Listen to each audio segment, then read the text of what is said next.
Hoje foi sancionada pelo governo federal as mudanças na Lei Maria da Penha. Foram aprovadas pelo Congresso Nacional, que facilitam a concessão de medidas protetivas de urgência para proteger vítimas de violência doméstica. As alterações foram publicadas no Diário Oficial da União. O texto especifica que a Justiça pode decidir afastar o agressor da mulher já a partir do depoimento dela à polícia, caso relate que está em risco físico, psicológico, sexual, patrimonial ou moral. A gente vai entender melhor as mudanças da Lei Maria da Penha, agora ao vivo com o repórter Vinícius Mecenas. Boa noite, Vini. Oi, Mariana, boa noite para você, para todos que estão com a gente no Cidade Alerta, na TV Atalaia. Pois é, Mariana, são melhorias nas nossas políticas públicas, né? Até então era um projeto de lei que havia sido apresentado no Senado Federal pela Simone Tebet e foi negado. Mas no decorrer desse ano voltou a ser apresentado e a partir daí, sim, foi aprovado e passou a ser lei a partir de hoje. Ou seja, essas mulheres, né, não há, que precisam acionar a justiça ou a delegacia ou um boletim de ocorrência, pode acionar essa medida protetiva de urgência caso apresente alguns requisitos. A gente vai entender um pouco mais essa história com uma especialista no assunto. É a Andrea Góes, especialista em advocacia feminista e também dos direitos das famílias e da mulher, para entender o que muda a partir de agora, doutora. Boa noite para você. Boa noite, Vinícius. Bom, essa mudança é muito importante que se leia no projeto da lei e agora na aprovação da própria lei a motivação, porque houve necessidade de alterar, porque haviam muitas dúvidas quanto à aplicação da medida protetiva, uma série de requisitos, e esses requisitos agora foram excluídos.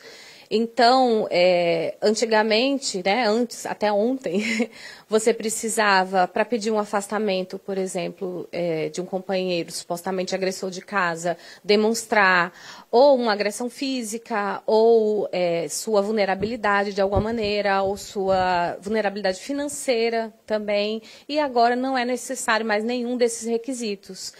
É algo que tenta reforçar uma cultura de ainda não levar tão a sério, dar tanto crédito à palavra das mulheres.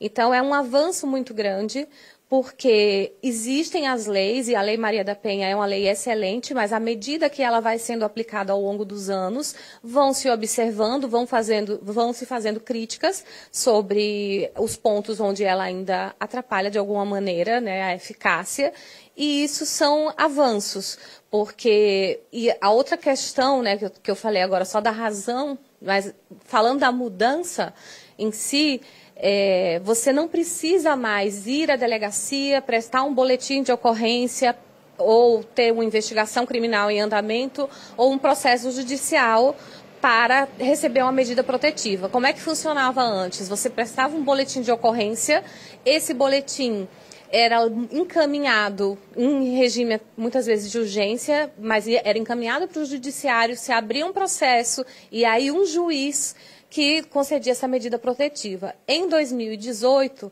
já houve uma alteração para que os policiais que fossem atender nas delegacias, eles pudessem já conceder as medidas protetivas. E foi alvo de muitas críticas, inclusive das próprias instituições, questionando se o policial teria competência ou não.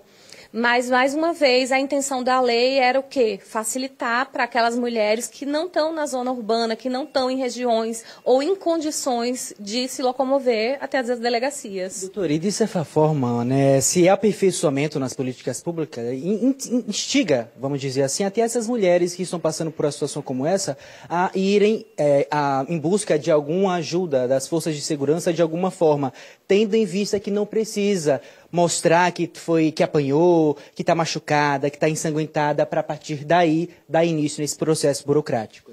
Isso eu acredito que o maior avanço desse momento, porque a Lei Maria da Penha chegou e ela tem tratado com pulso firme as violências físicas.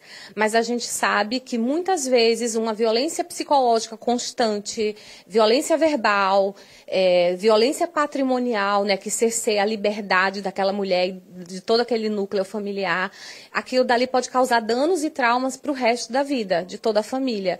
Então, a lei, acho que se voltou muito tempo para o que sim é muito importante você cuidar para que as pessoas não morram, não sejam assassinadas, mas existem, comprovadamente, as mulheres que passam por violência acabam desenvolvendo algum tipo de transtorno psicológico.